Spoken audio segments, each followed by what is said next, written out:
दंतेश्वर माता की जय, गंगा देवी माता की जय।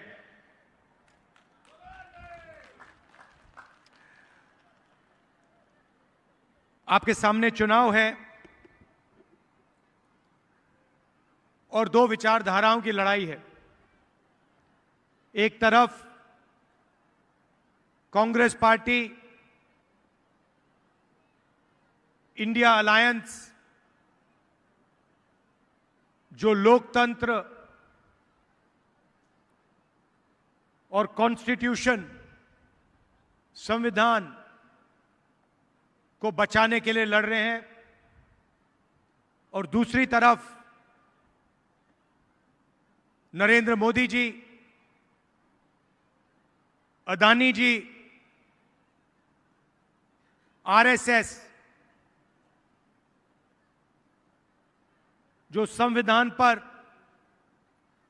लोकतंत्र पर आक्रमण कर रहे हैं, संविधान को खत्म करने की कोशिश कर रहे हैं। मोदी जी ने आदिवासी शब्द को बदलने की कोशिश की। हम आपको आदिवासी कहते हैं, बीजेपी के लोग आपको वनवासी कहते हैं। वनवासी में और आदिवासी में जमीन आसमान का फर्क है। आदिवासी का मतलब वो वर्ग जो इस जमीन का, जल का, जंगल का पहला और असली मालिक था। मतलब जब हिंदुस्तान में कोई और नहीं था तो आदिवासी यहां रहते थे। जंगल उनका, जमीन उनकी, जल उनका। यह है आदिवासी शब्द का मतलब। और जो लोग आपको आदिवासी कहते हैं वो इस बात को मानते हैं कि हिंदुस्तान के जल, जंगल और जमीन पर आपका हक बनता है और पहला आपका हक बनता है। जो आदिवासी कहते हैं वो आपके धर्म, आपकी भाषाओं, आपके जीने का तरीका, आपके इतिहास का आदर करते हैं, उसकी रक्षा करते हैं। दूसरी तरफ जो आपको वनवासी कहते हैं वो आपको हिंदुस्तान के हकदार नहीं मानते। उनका कहना है कि आप जंगल के निवासी हो, जहां जंगल है वहां आप हो, आपको जंगल में रहना चाहिए, आपको अधिकार नहीं मिलने चाहिए, आपको जमीन, जल, जंगल पर अधिकार नहीं होना चाहिए। वनवासी शब्द का मतलब अधिकार नहीं मिले, भागीदारी ना हो। यह लड़ाई है। आप देखिए, हम आपके लिए पैसा कानून लाए, ट्राइबल बिल लाए, मनरेगा लाए, जमीनी अधिकरण बिल लाए।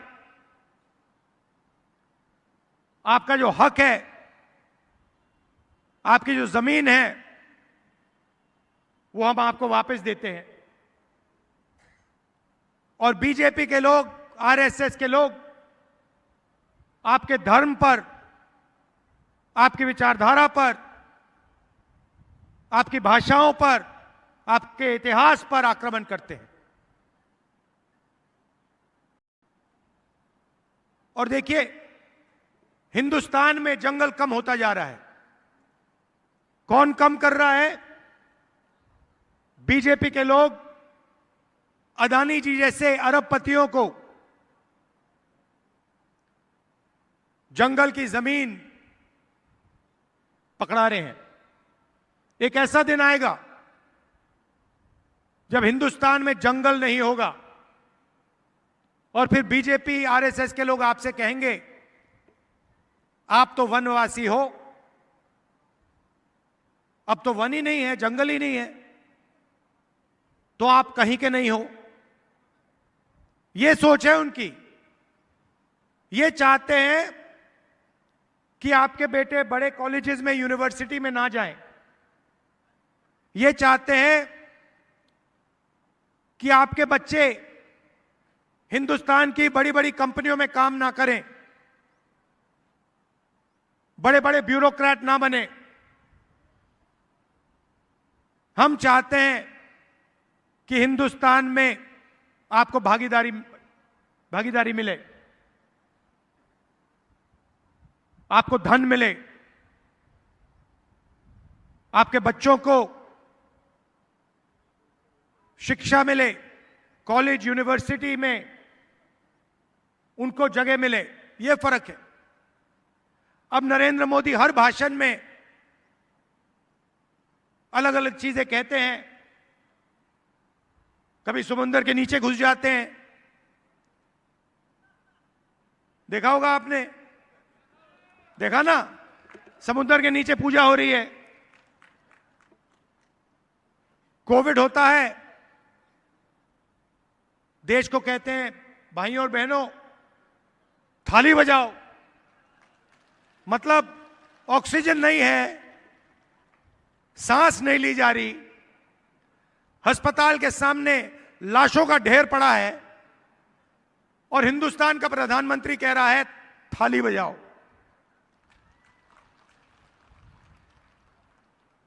उसके बाद जब थाली से काम नहीं हुआ, कहते हैं अब मोबाइल फोन की लाइट जलाओ। अस्पतालों में बिजली नहीं थी और नरेंद्र मोदी कहते हैं मोबाइल फोन की लाइट जलाओ। और लाखों लोग कोविड के कारण मरे।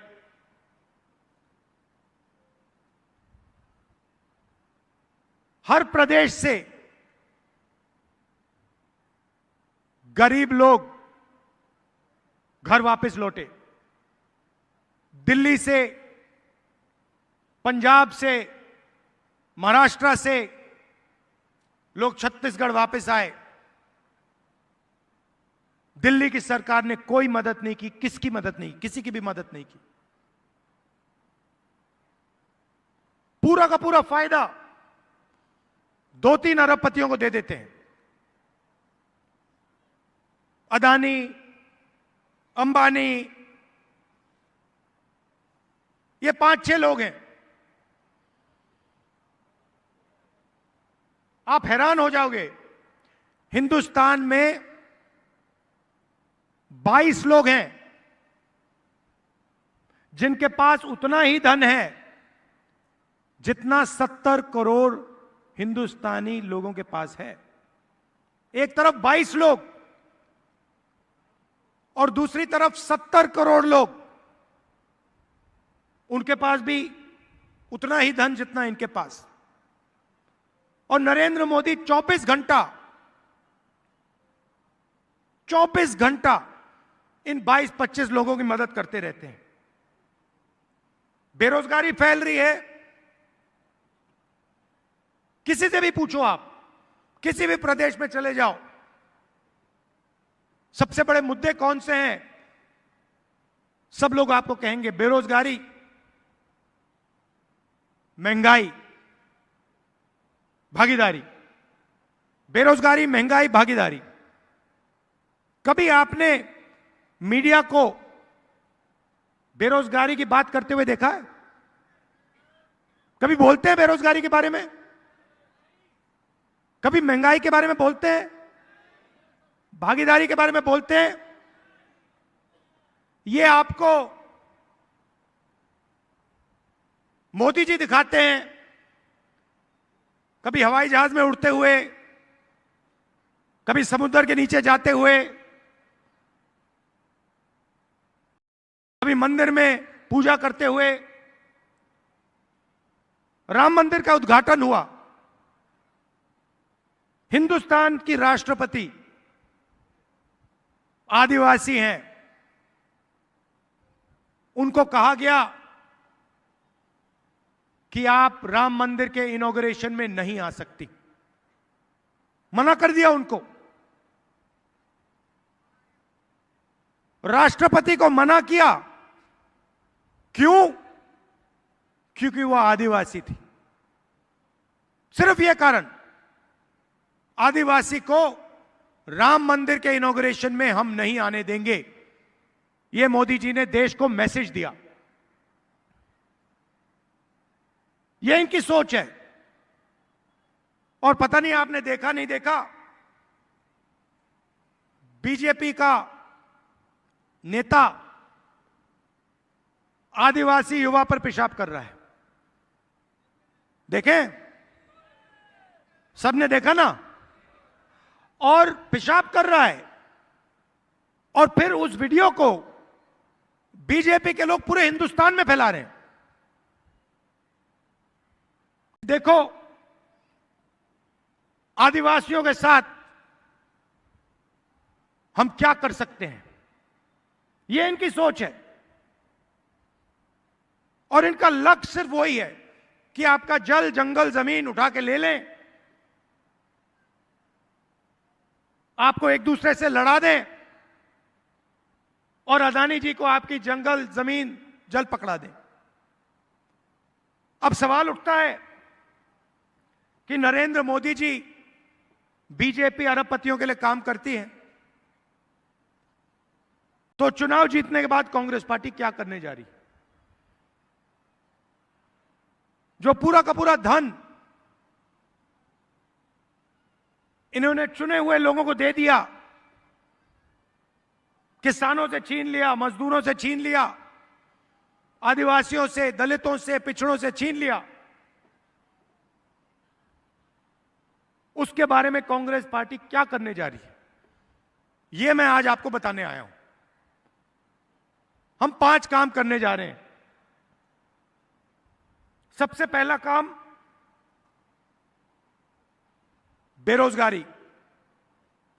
इस पर हम जबरदस्त एक्शन लेने जा रहे हैं। 30 लाख सरकारी वैकेंसीज हैं, नरेंद्र मोदी जी इनको भरते नहीं हैं। इन 30 लाख वैकेंसीज को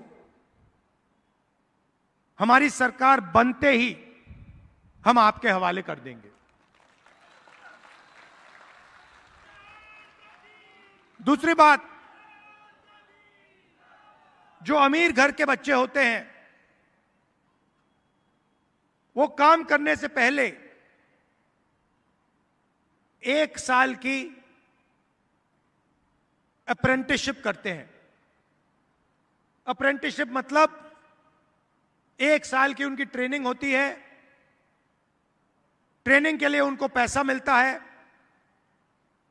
प्राइवेट कंपनी में, सरकारी ऑफिसेज में उनको यह ट्रेनिंग मिलती है। इसको अप्रेंटिसशिप कहा जाता है। अब आपको याद होगा, हम आपके लिए मनरेगा लाए थे, रोजगार का अधिकार,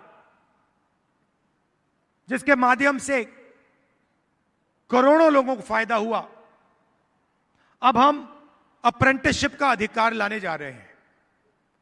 तो हिंदुस्तान में जो भी शिक्षित युवा हैं, चाहे उनके पास डिग्री हो, डिप्लोमा हो, कॉलेज यूनिवर्सिटी की डिग्री हो, उन सबको हम अप्रेंटिसशिप का अधिकार देने जा रहे हैं। बड़ी से बड़ी खबर, क्राइम से लेकर राजनीति तक किस नेता ने 5 साल में क्या काम कराया।